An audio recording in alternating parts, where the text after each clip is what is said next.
Hello, my friends. It is Christmas time. Can you believe another year has flown by?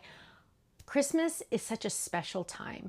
It's a special time at our home, especially because, yes, we get presents. Yes, we have a pretty tree. If I get my acting gear, yes, we have a pretty tree. But the most important thing is that this is when we celebrate Jesus being born.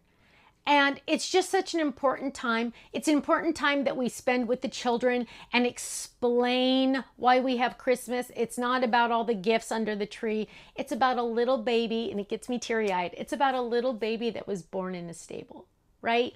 I mean, wow, so much.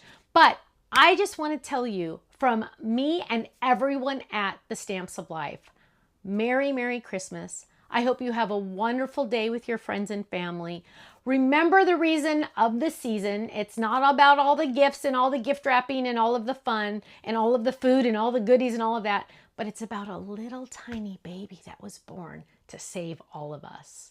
And you know what? If you don't necessarily even believe that, can I just tell you that the God that made you loves you and wants to have a relationship with you? It's true. It's true. So, from the bottom of my heart and everyone else at the Stamps of Life, Merry Christmas. Remember the reason for the season and have a great day. Take care. We love you. Bye-bye.